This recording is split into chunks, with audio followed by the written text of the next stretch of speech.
Assalamualaikum warahmatullahi wabarakatuh. Perkenalkan, nama saya Diah Putri Sulistiani, NIM 87. Saya dari kelompok 6 yang akan membahas mengenai bab Syariah Enterprise Theory.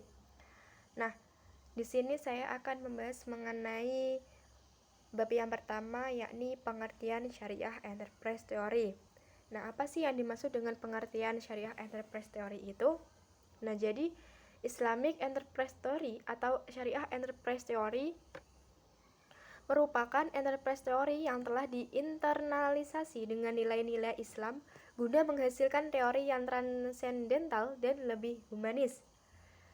Enterprise teori, seperti telah dibahas oleh Meutia dalam Fadilah Purwitasari, merupakan teori yang mengakui adanya pertanggungjawaban tidak hanya kepada pemilik perusahaan saja, melainkan kepada kelompok stakeholder yang lebih luas. Dalam Fadilah Purwitasari, Triwuwono mengungkapkan bahwa enterprise teori mampu mewadahi kemajemukan masyarakat, hal yang tidak mampu dilakukan oleh property theory dan entity theory. Hal tersebut dikarenakan konsep enterprise theory menunjukkan bahwa kekuasaan ekonomi tidak lagi berada di satu tangan atau shareholder, melainkan berada pada banyak tangan, yaitu stakeholder. Oleh karena itu, enterprise theory ini lebih tepat bagi suatu sistem ekonomi yang berdasarkan diri pada nilai-nilai syariah. Nah, stakeholder menurut syariah enterprise theory ini dibagi menjadi 3, yakni Allah, manusia, dan alam. Yang pertama yaitu Allah. Dengan menempatkan Allah sebagai stakeholder tertinggi, maka tali penghubung agar akuntansi syariah tetap bertujuan pada membangkitkan kesadaran ketuhanan para penggunanya tetap terjamin. Konsekuensi menetapkan Allah sebagai stakeholder tertinggi adalah digunakannya sunnatullah sebagai basis bagi konstruksi akuntansi syariah. Nah, intinya adalah bahwa dengan sunnatullah ini akuntansi syariah hanya dibangun berdasarkan pada tata aturan atau hukum-hukum Allah. Yang kedua yakni manusia.